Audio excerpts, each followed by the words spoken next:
comment, we will be discussing the bylaws change under new business, but I think we have a motion on the floor.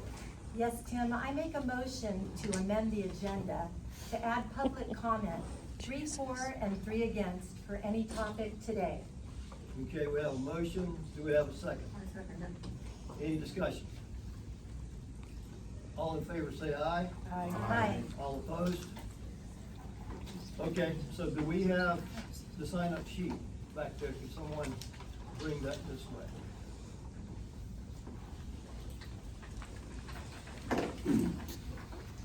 I get it, right? Yes, ma'am. Public comments. The first name on here is Caleb Standifer. And is that 4 or He has 4. 4? Okay. Caleb Standifer, I live in Lake Wiley. I use the Lake Wiley branch. And I'll tell you, I'm for the services they offer there and many of the books. I enjoy travel and knowing about a wider world. And so I'll go to that branch and look for books about some place I'm thinking about traveling to. They also have books on learning a foreign language, which is very helpful. So I think it's important for our community to see beyond our community, see the wider world, and I appreciate what's being done there. I also appreciate the periodicals and magazines. It's very relaxing to go sit and just peruse different magazines and periodicals.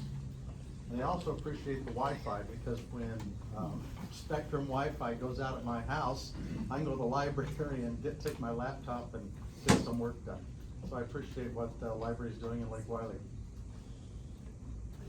Thank you. Elena Herndon, Megan, how do you say that? Oh, It said against before, but I'm not sure. Yeah, she's a minor. I didn't know if I should sign up with her or can I speak with her or not? Do we have a policy on that? With the, can a minor speak? Why wouldn't a minor be able to speak? I think minor would be fine. Okay, do you want your note? No, that's alright. I'm not sure. So it said against before, but I'm not sure. I know what we're talking about, but I'm not sure. Megan? Are you Megan? I just want to be sure I got the right speak. Anyone. Okay.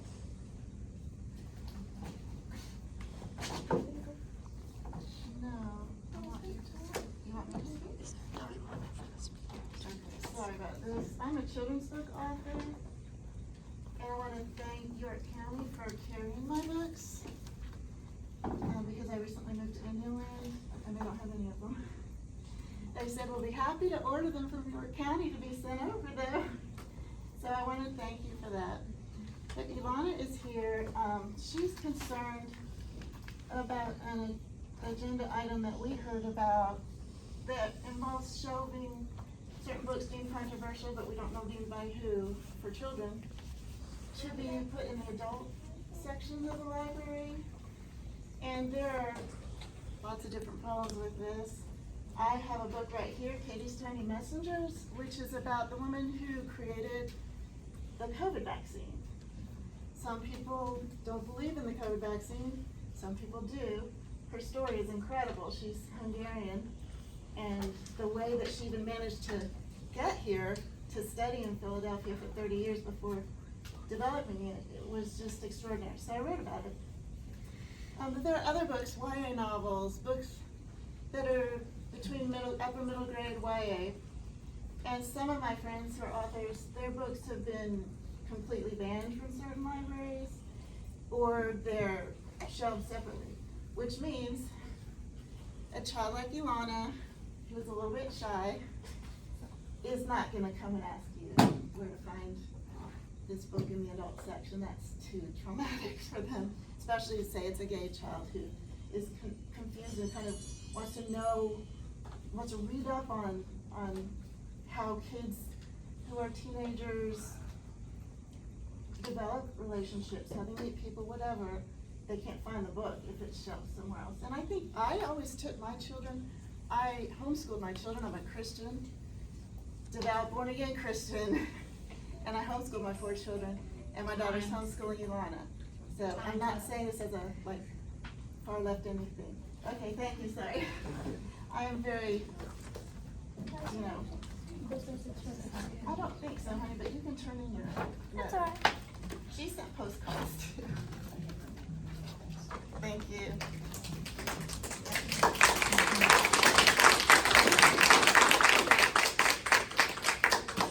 Next name on here is Connor Dunlap, against.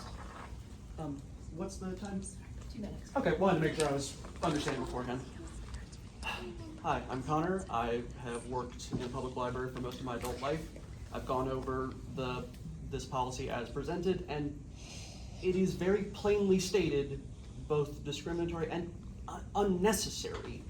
If parents don't want their child to read a book, that's something they already have an immense degree of control over. And if we are being frank and realistic here, if your child reads ideas you don't agree with, this should be an opportunity for a family discussion about values, not just just trying to hide them somewhere you hope your kid won't see them. And also, if your collection development staff is doing their job, the idea that we are at risk of anything explicit or sexual being introduced to the children's department is ludicrous at best. A book about a child wanting to try going by a different name might be uncomfortable to some parents, but that doesn't mean it's explicit. Just because it's an idea you do not agree with doesn't mean it shouldn't be present for other children or parents or families to decide it's right for them. Thank you.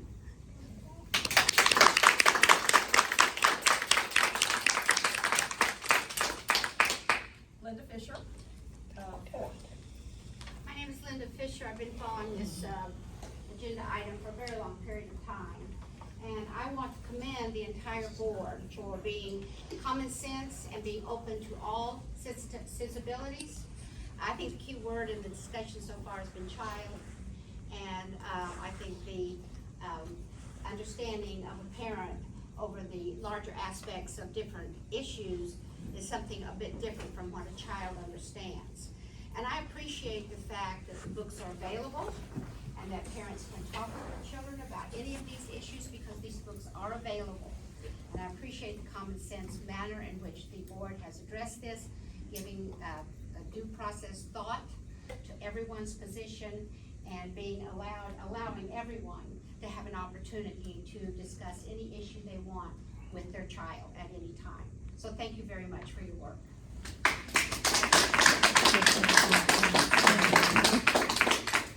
Christine Leckage, 4.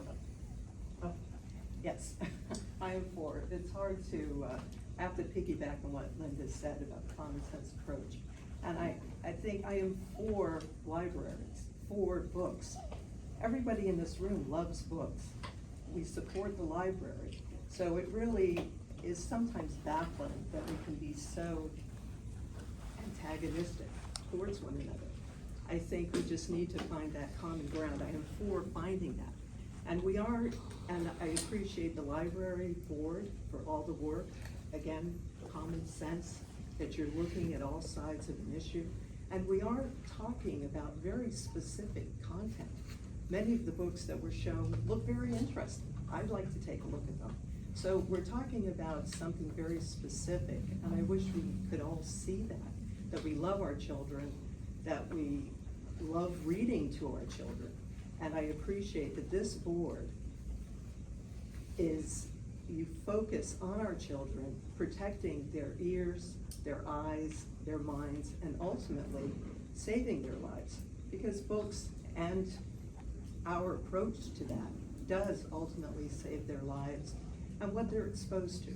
So I also appreciate the fact that you've changed the time of your meetings, because I think it allows more people to come and, to be able to, I know I see some people shaking heads, but I really do. I mean, it's allowed me to come. I mean, I have a lot of meetings in the evenings, I have family time. So to be able to take time out of my day and come and listen to you and what you are offering, I appreciate the hard work of everyone on this board and how you all, speak out and have taken times out of your lives to serve on this board. So thank you.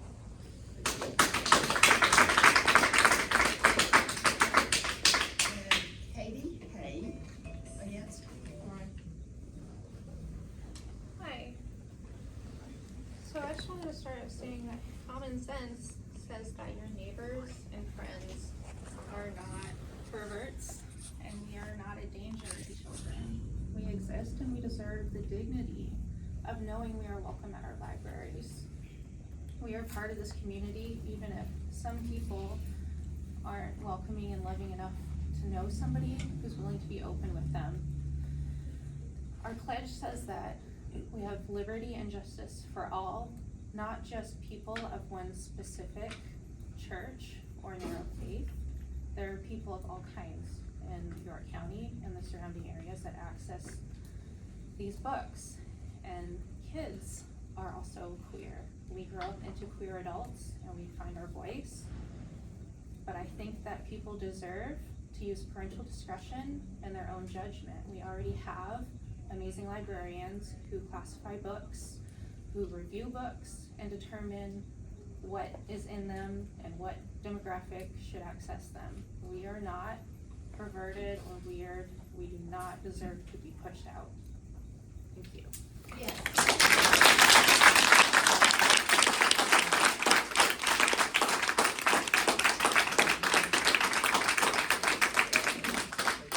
Okay, approval of previous meeting minutes, do I have a motion to approve? I make a motion to Motion to approve the approve. previous meeting minutes. Okay, do I have a second? Second. Any discussion on the previous meeting minutes? All in favor say aye. Aye. All opposed? All right, reports, Director Julie, you are up. Thank you. We'll start with our year-end comparison statistics from June, all last year to this year. I don't know if you have any questions, but I want to just point out that we have consistently gone up and up and up in all of our programs and services.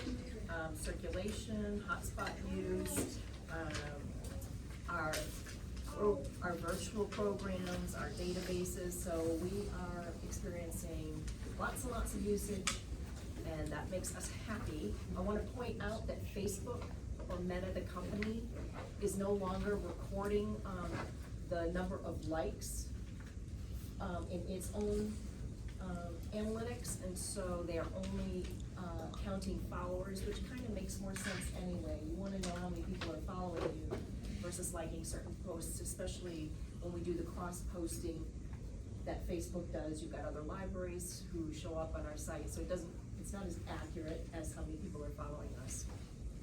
And when someone decides not to follow us anymore, that number is deleted? Yes. Okay. That's correct. And then I just wanna let you know, the app, our wonderful app, is up to 1,611 users, which is thrilling. So easy to access the catalog that way. That's all I'm gonna say about stats before I let you all know, unless you have any questions, let you know about our electrical upgrade at Rock Hill that we've been waiting a couple years for.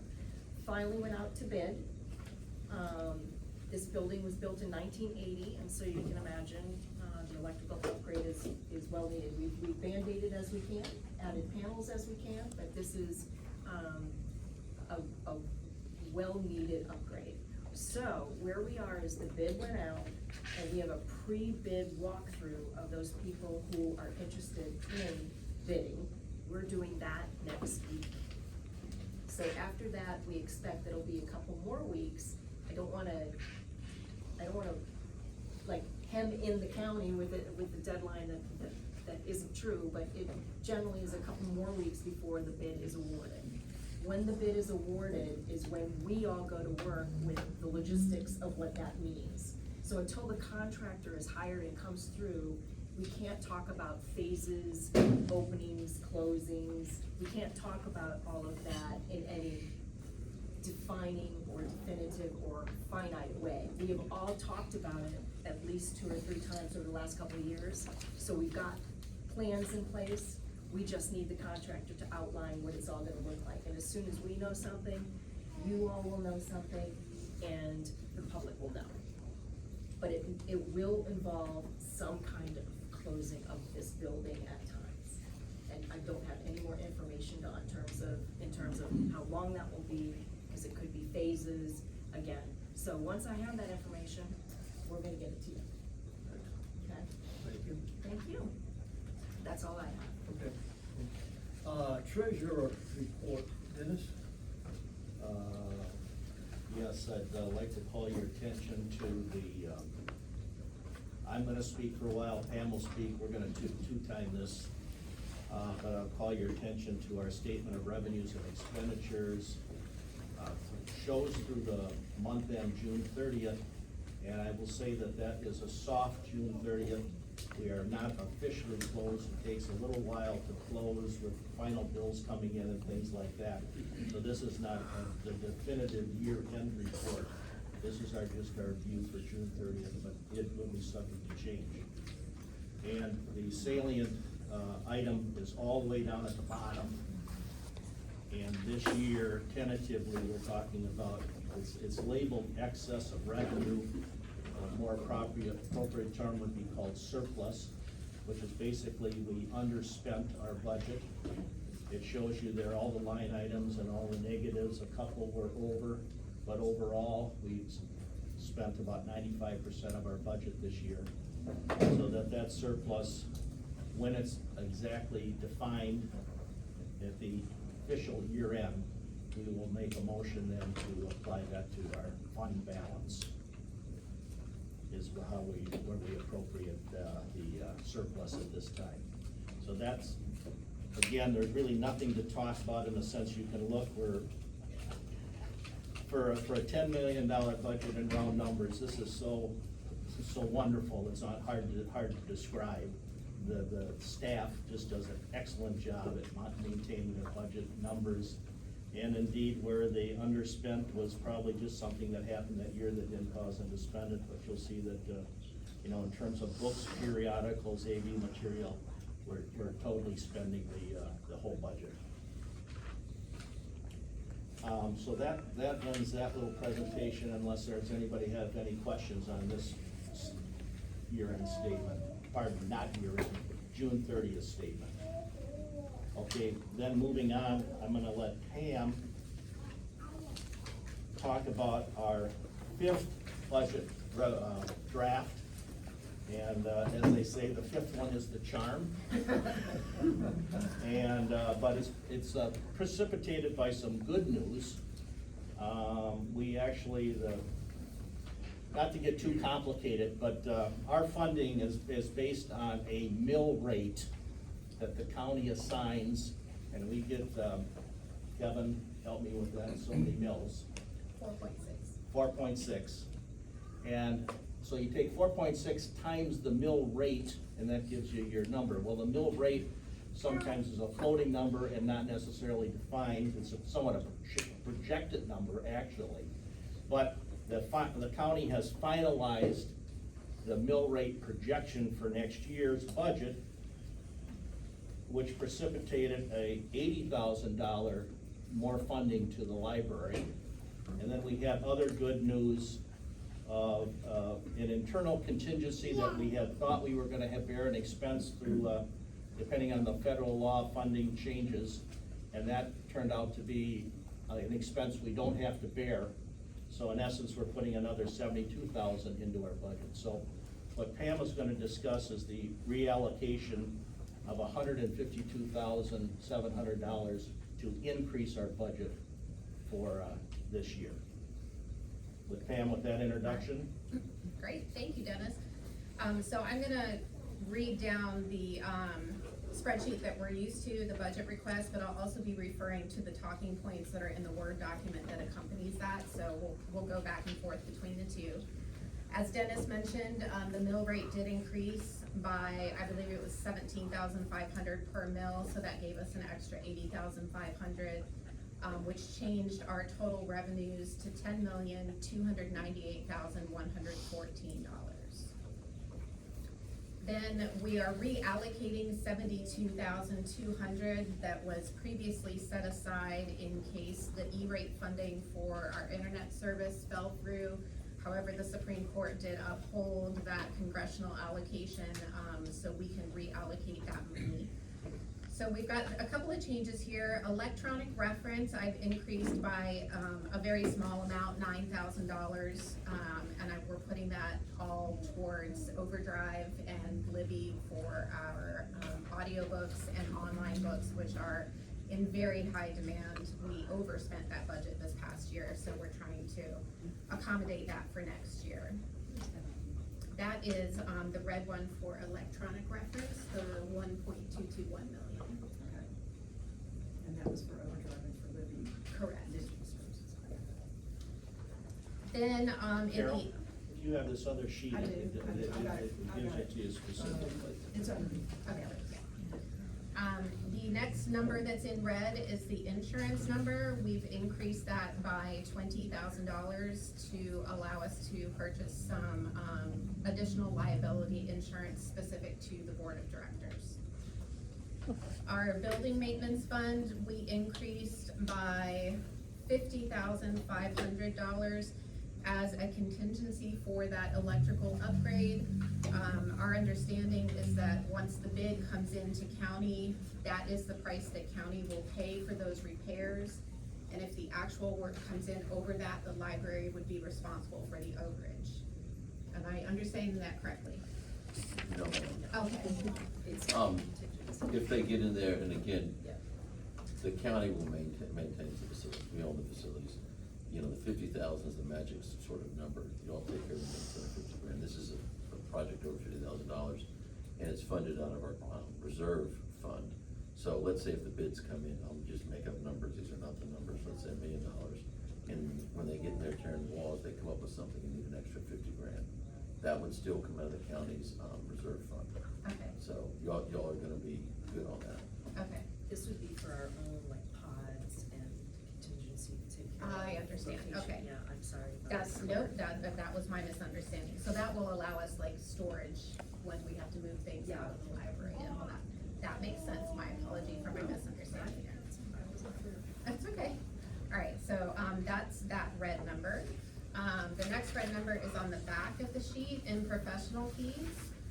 We are adding $50,000 for the strategic planning committee, as we know that they're gonna have some expenses coming up when it comes time to do the facilities needs assessment and other assessments that they might need. So that $50,000 is there for strategic planning committee. And then a small change in our programs, we added $1,000 for our genealogy expo. It was a request that was previously overlooked, and I was able to get that into this budget because of that increase. And then finally, under capital outlay, the remaining $22,200 we've put in here.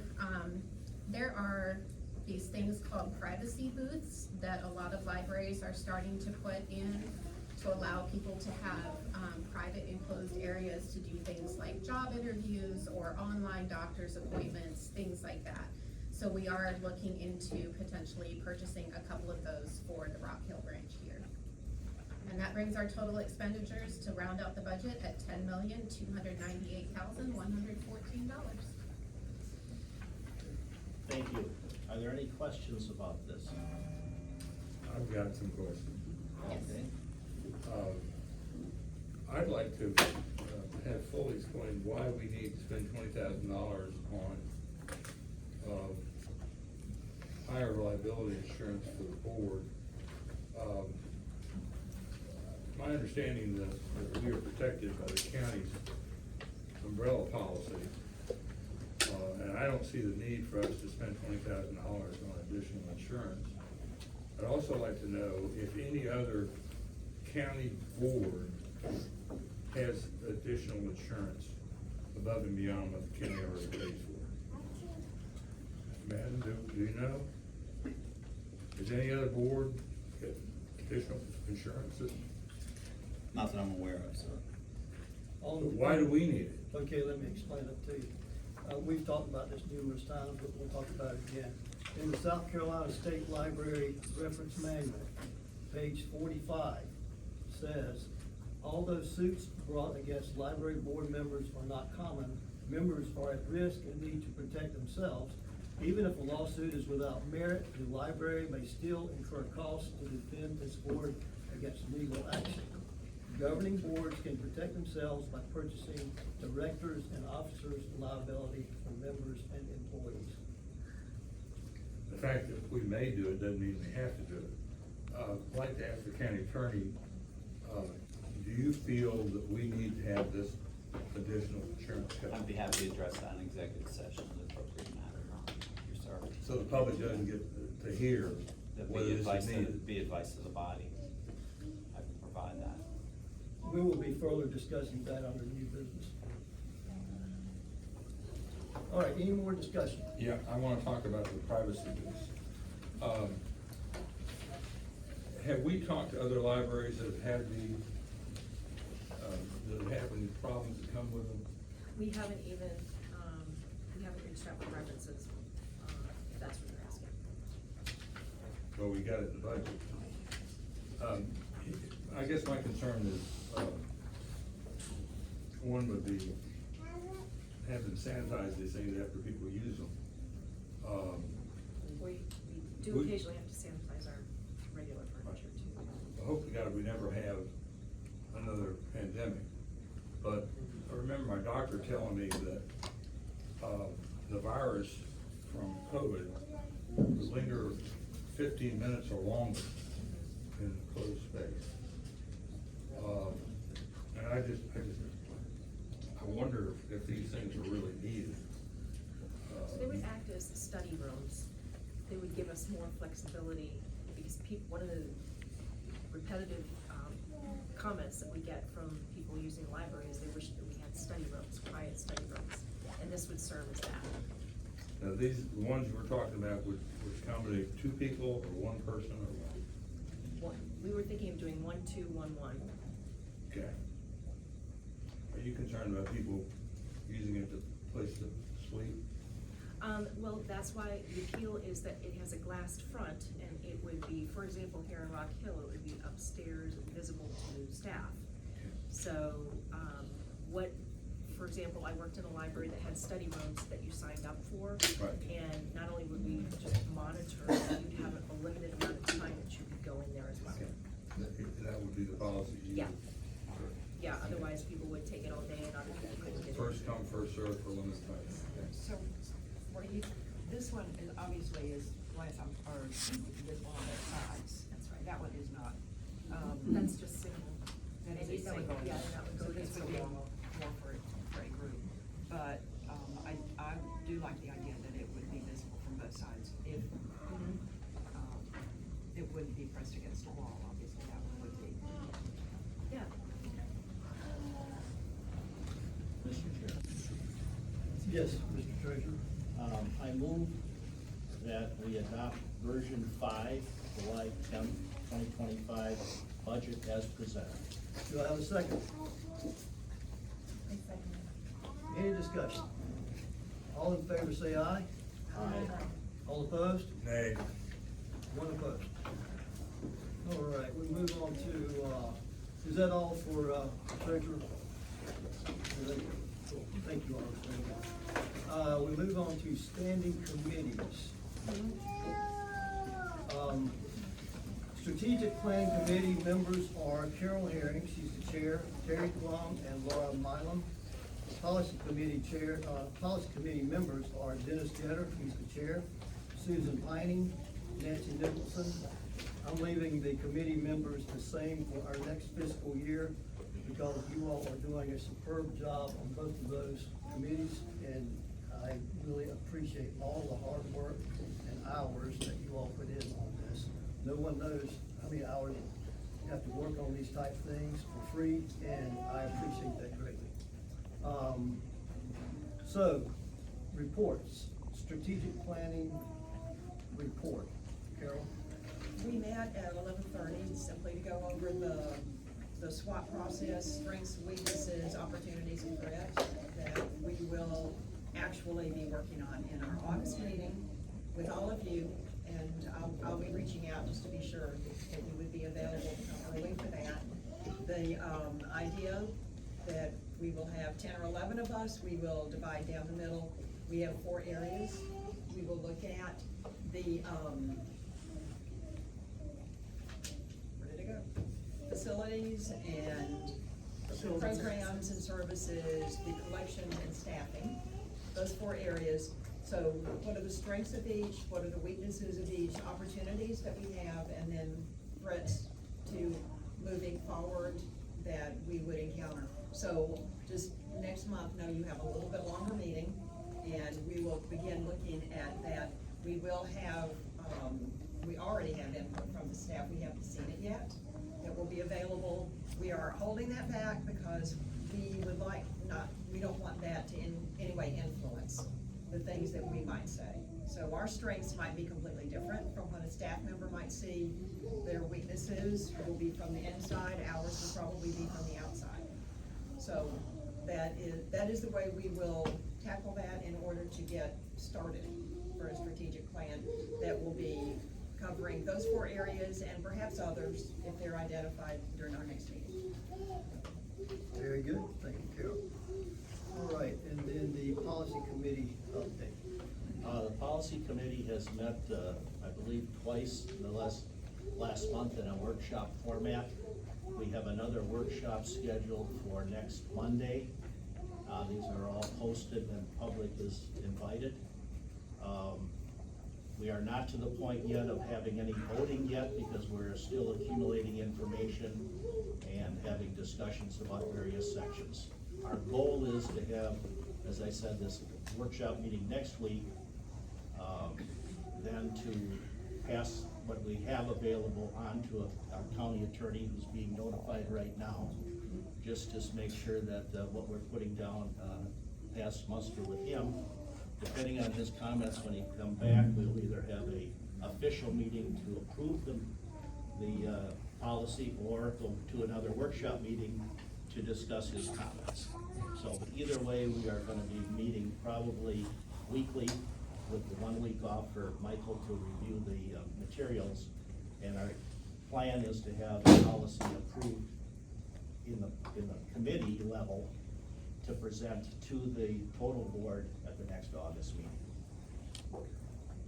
Very good, thank you all. Unfinished business, we do not have any. New business, bylaws, public comment. The chair recognizes Carol Herring. Can you just read this word for word? Sure. Do you want the whole thing? All right, Section 5, public comment. The board may allow public comments at board meetings and if allowed, will listen but will not respond. Persons wishing to address the board should sign the sheet provided by the secretary prior to the beginning of the meeting. The first 4 people who sign the sheet will be heard during public comments. Each speaker shall have a 2-minute time limit. There will be a maximum of 4 speakers at any board meeting. The board will hear no more than 4 speakers. Anyone who makes a public comment must be a York County resident and state name and address as verification. The speaker etiquette, all citizens who wish to address the board should do so in a calm and appropriate manner. The board wants to hear concerns or complaints but will not tolerate personal attacks on individual members, library staff, or any other person or group, including the use of demeaning or vulgar language. The board's #1 priority is to conduct business for all citizens of this county. Okay, so we have a motion, do we have a second? Nancy has a second. Do we have any discussion? Yeah, I object to the fact that we are going backward. We've had a policy for some time of 6 people speaking. We had that today. Only one of those persons used a full 2 minutes. Everybody else was very succinct, to the point, and it was done in less than 2 minutes. I personally think we should have a public comment period of half an hour, what the county council has. I think what the patrons of our libraries have to say is important, and we should be able to devote 30 minutes once a month, one time a month for 30 minutes. This is restrictive, it's going back. It's pretty clear the motivation is that we don't really want to hear what people have to say. And we're more concerned about our feelings than we are really learning about what the public has to say. So I'm against this amendment. Okay, do any other-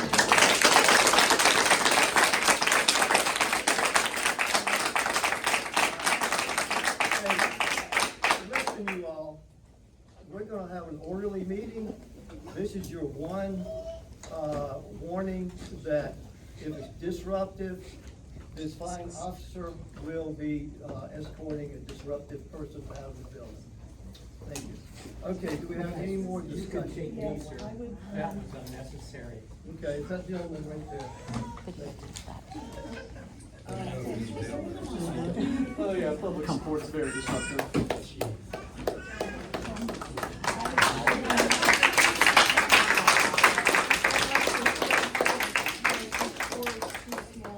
Go back to the six. Number of 6 people can speak. I think we should increase that. I think Okay. Any more discussion?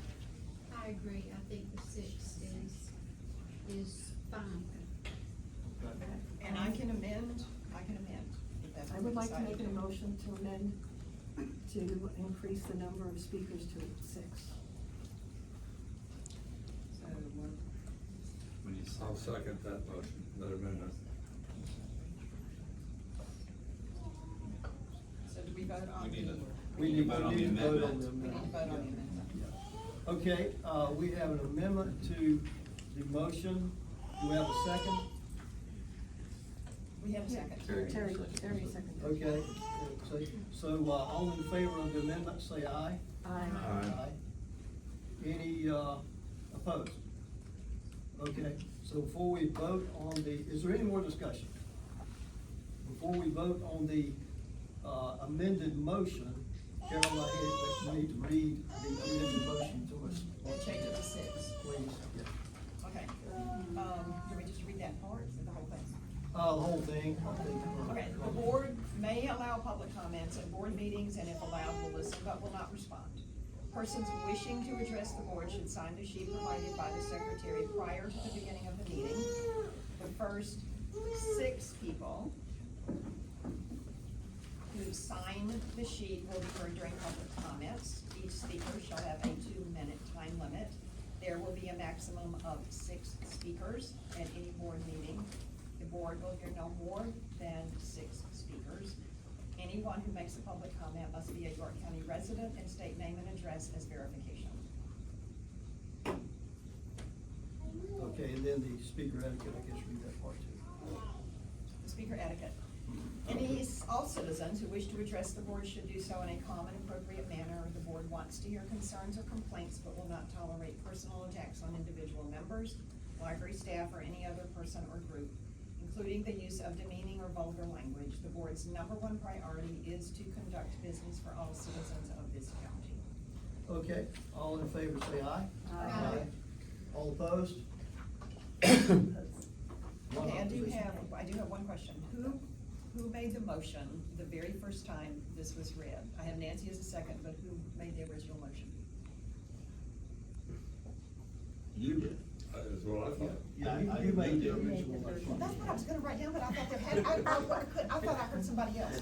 Okay, so it's me, all right. It's that voice in my head. All right, we got that, let's see. Okay, public entity liability and employment practices liability insurance. I would like to make a motion, let me hand this out.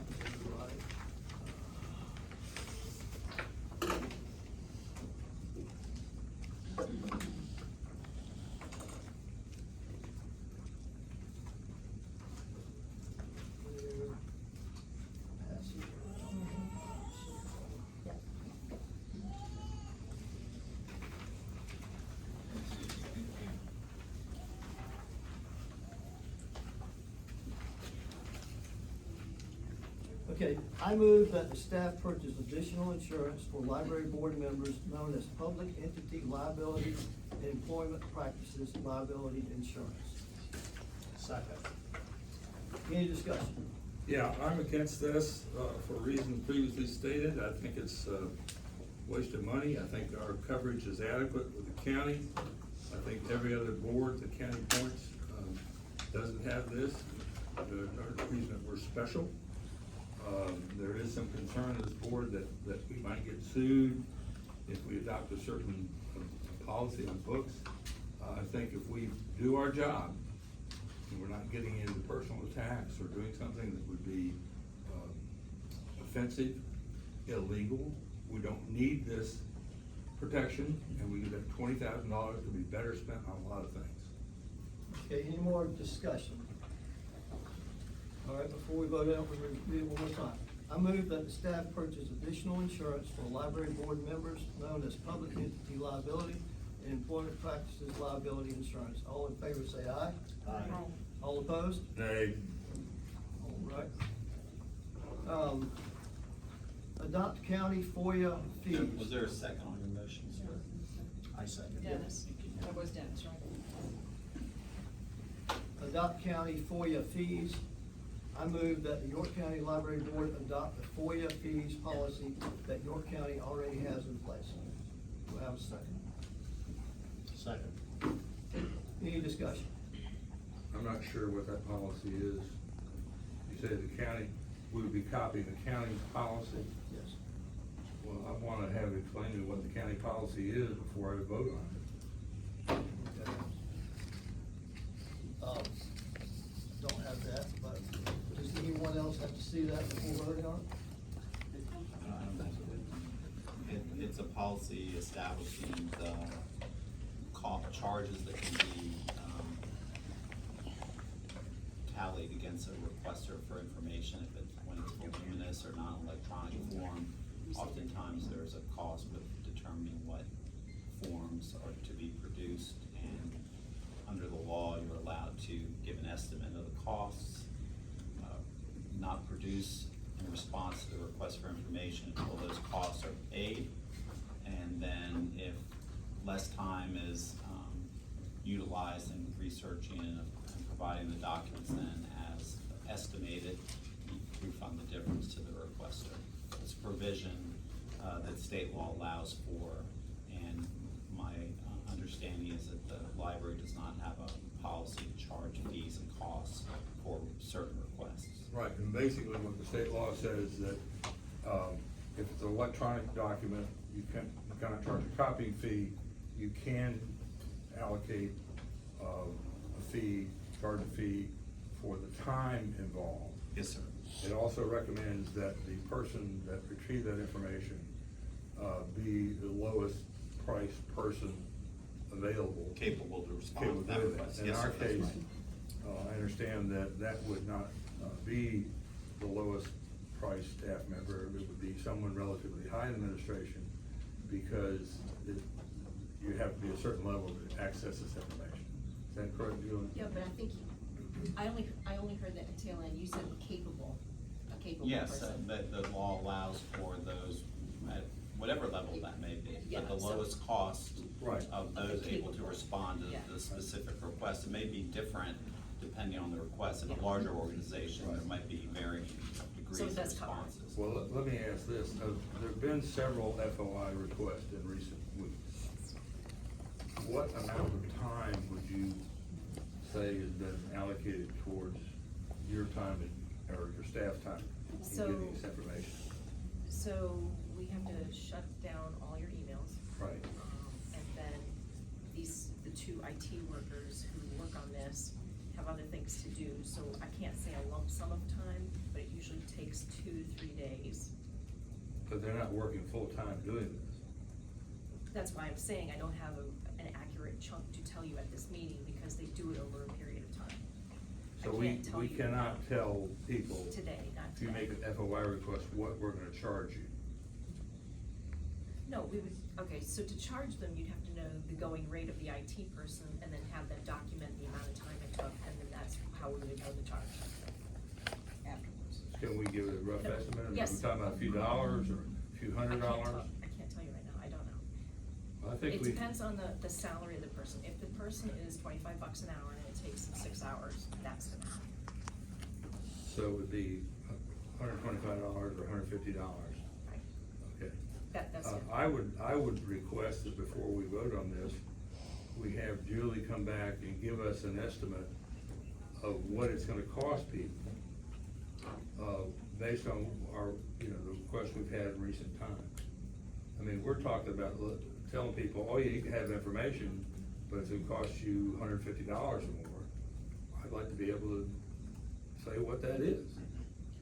Have we charged for any of the FOIAs so far? It might help Judy to explain, when you say you have to shut down emails, people need to understand what's involved in that. Sure, well, you all know that you don't have your access to emails for the days that it takes But us. I'm talking about telling the public why that has to be done. In other words, why you just can't go to your computer and send somebody what they ask for. There's a reason for that. There's a reason for that because everybody creates their own passwords. And so for us to access those passwords, we have to first change them out. And then we have to go back in and, according to the dates and the subject matter, go through each person's email to find the applicable information that they're looking for. And then after that, it's copying into PDF and then uploading into a zip file. Times 7 people, or it could be 9, me and Martin. So that's where the effort goes to, Okay. in that case. Well, again, I think that we ought to have a better detailed estimate of what these costs are gonna be before we vote on this. Okay, any other discussion? All right, let me read it one more time, we'll vote on it, if it gets turned down, then we'll investigate further, but it's a very simple thing here. I move that the York County Library Board adopt the FOIA fees policy that York County already has in place. Do I have a second? It was second. It was already second. Okay, all in favor, say aye. Aye. Aye. All opposed? Nay. Okay, one nay. You seconded, right?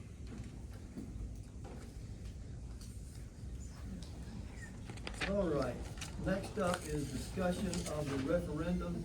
Kevin Madden, if you could share some of your wisdom and knowledge, we would greatly appreciate it. Very open-ended topic. I'm just gonna inform about this from Dennis early before the meeting. Dennis, you wanna give me a high-level overview, and I'm glad your Kendra's here to chime in as well, since he's the real expert on this.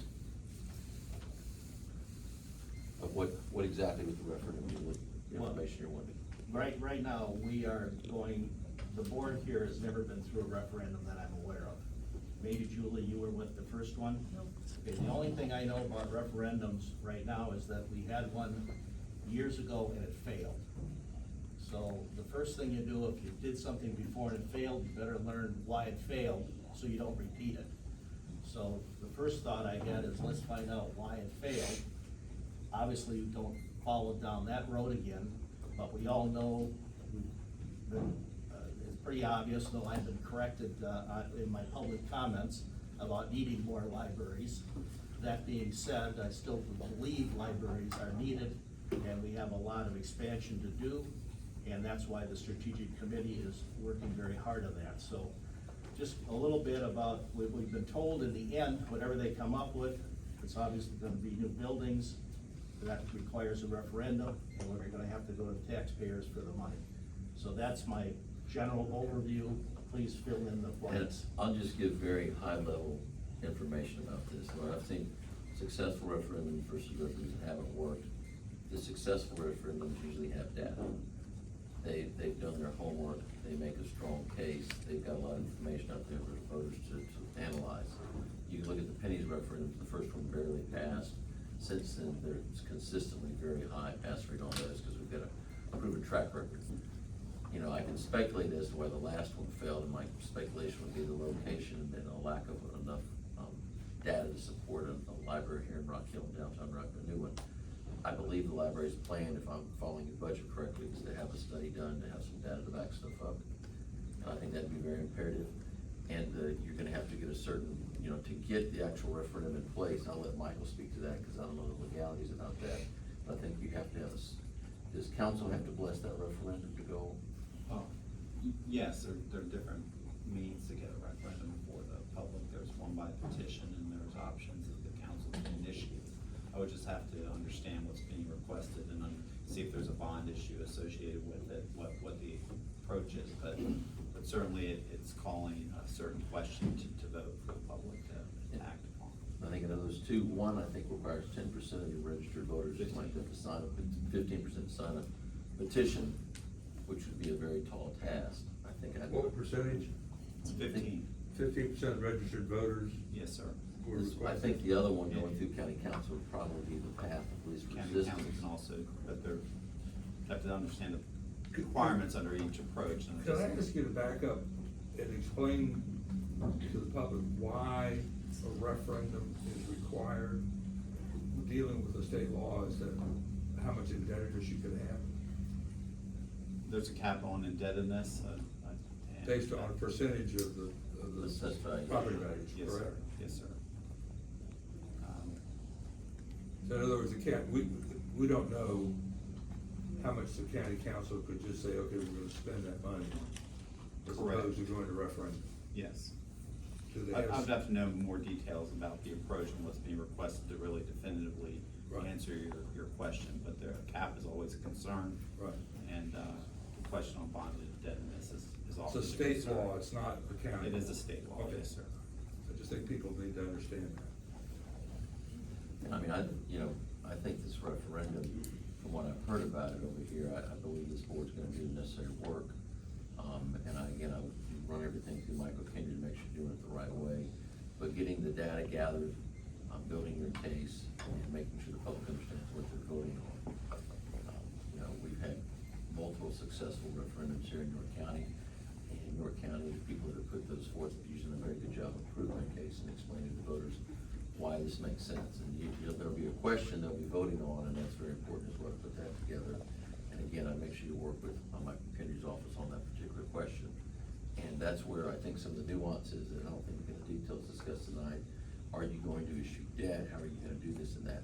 My guess would be, knowing what the library has in the bank, you're gonna need to issue some debt for this, and basically that referendum make the debt payments on that debt is how that process works. The debt would be to the library or to the county government, the general obligation bond, right? Would not be, the county's general obligation bonds. We have a finite amount of GO debt we can issue over here. Right. And it can be done a variety of ways. I think, when the debt is being issued is when you decide exactly how you're gonna do that. We've taken some double barrel approaches on some debt issuance to take advantage of the county's AAA bond rating, but I can't speak definitively as to how that would work at this point. I just don't have that information. But the county has to be the one issuing the bond, right? I mean, we don't have any revenue come to pay off. Once I understand the particulars, happy to report back at the next meeting, but once we have the particulars, what's being solved, we can answer those questions for you. So we're a long way from that. But let me, a couple other questions I've got. Can we have a standalone referendum, or does it have to be part of the general election? It can be standalone. It can, I can't hear you.